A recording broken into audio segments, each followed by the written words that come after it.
Okay, so here's the new style. It's for a 1.7i or 1.7 or whatever. And I have 1.6 QRs. I emailed Magnepan, and Mick was nice enough to say that they could send me the aluminum ones because I like the way that looked. He said he thinks it should fit. Might have to add a little bit of glue at certain points or something like that. And there was some communication about, oh, you just kind of line it up and you got to tap it in with a, with like a mallet or something like that and protect it so you don't mar it up or ding it when you try to do that. And then I, posted again, like just clarifying, okay, so when I put this in, just setting it up, do I need glue? A couple people said, no, should just tap right in. But just so everybody knows, this thing has like a dovetail looking, little thing on the inside of it. And you got the little slot here, or channel, if you will, where that, little skinny wood piece went in. So I'm assuming it's going to be something like this. Line it up. Put that right there. Yeah, it doesn't even connect. I think that that little channel right there is it's just not deep enough to grab inside there. You could see it from the top when you're looking down. And to be honest, I mean, I'm not sure if the newer 1.7s or maybe this particular model 1.6 might be wider this way, but I thought that, by kind of giving it a smack, these might spread a little bit, but they're not moving anywhere. So no big deal.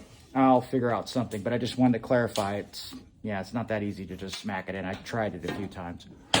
This is the old sock. I'm just getting everything ready before I start documenting the full breakdown and everything I'm gonna do. So what I'm thinking I'm gonna do is I'm probably just gonna get some UV epoxy, get little tiny nails, maybe 1/4 inch or something like that, and put them right in that channel right there. Drop a little drop of UV epoxy, light, set it, and then go down and maybe do, I don't know, I probably only need 4, maybe 6 at the most. And then just to make sure that that's in there really good, once they're set, using that UV epoxy keeps it nice and straight and in there, I'll probably pour a 2-part quick set epoxy down this channel all the way, just so it really makes that nail in there. And I got little finished nails that have, well, they're not finished nails, but they have like a little head. They're a little small nail. They're copper. But I'm thinking if I do that, then that should be fine. Once it sets and it's hard and I can just get it lined up and I could just use that nail to nail it in, because there's no way of, doing it here. But just as an update. So I will go that route. And once I have everything ready to go, I'm going to do a picture of everything kind of laid out. Here's the parts, the crossover. Oh, and Danny Ritchie did come through. He sent me the 3D back plates after asking him. He did say they were included and they didn't come with the crossover. So I went ahead and emailed him. He said, no problem. His apologies. He went ahead and sent it out. And I just got it in the mail. So at no cost, no extra cost, obviously. Really good. And then Mick at Magnepan was nice enough to send me the socks with these styles. And I really like the way that looks. I am going to use the existing plate on the back that has Magnepan 1.7 QR, the terminal plate, whatever you call it. And I'm thinking about cutting it and modifying it so I could fit it right on that 3D printed back plate so it kind of looks decent and it clearly identifies this is a 1.6 QR. Amazing speaker, really good sound. With regard to the rigidity,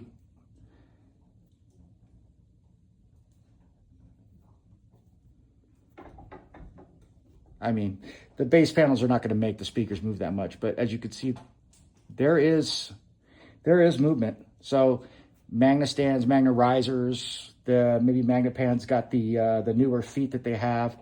There's all kinds of different new my stands.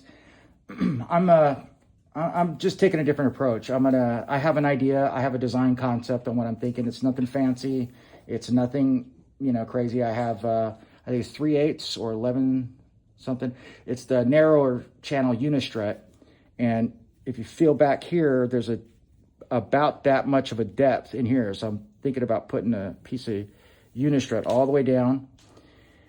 And I hate to do it, and then carefully on this side, drilling holes and putting a bolt through there, painted black so you can't see it from the sock, and put through that, and then hammer that down really good and tight with a washer on this side, possibly a washer on this side as well, just to kind of get that thing to grab with the anti-lock or the locking lock nuts, and then kind of continue that down so far all the way down to where it changes and it comes back out, which is perfect because down there is where I want to have the new feet and leg extend up with another piece of unistrut that's black. Probably going to do a gloss coat on that because it's exposed, and that way I can adjust the height. I can bring it all the way up a little bit. And then the next thing I'm looking at is how to do that, diagonal. I thought, extending out the feet a little bit would be all right. And then maybe doing one of those tension wires, like a tension cable. I think it's My Stands that did something like that, to where they had some kind of like a tension wire that goes in the 45, and then there's a little center thing that you adjust. I was thinking about doing something like that, but then I found some really cool attachments that will move in 180 degrees. So I think I can get it like that to get a piece of unistrut in a 45 or whatever degree that is. The only question is how far back I think I want to go. I don't really want to have these things going, super long legs just to have a ridiculous 45.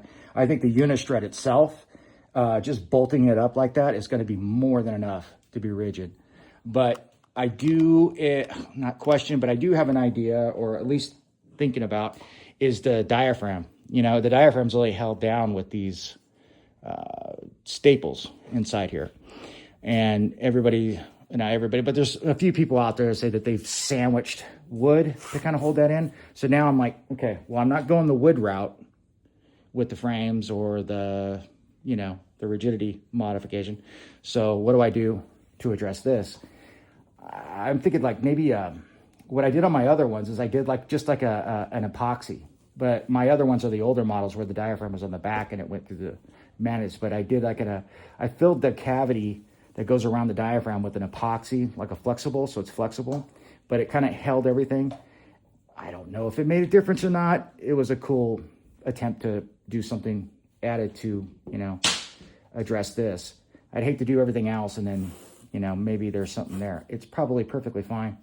Obviously, Magnepan knew what they were doing when they're putting these things together, but I think I might do like a black silicone or something like that, just to kind of fill in the gaps here to kind of seal that.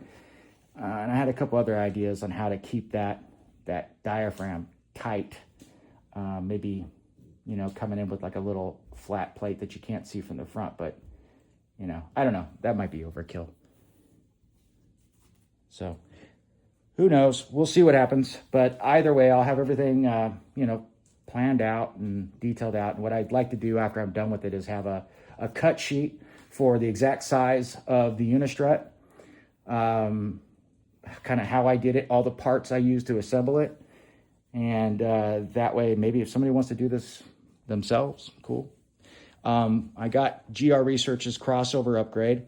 The first go around, first couple times going around with the Magnepan modification, MMG, and then my MG2Cs. I did the crossover myself, so I went ahead and just said, I don't feel like, going through that process. I'll just buy one from somebody that designed it, spent the time to figure it out and engineer it. But it is missing a bypass cap, that 0.1 bypass cap. So I'm thinking, might as well, right? Why not? Is it going to make a difference? Probably not, but it looks cool. We'll see what happens. Typical Magnepan modifying madness. That's what it is. Just can't get enough of it.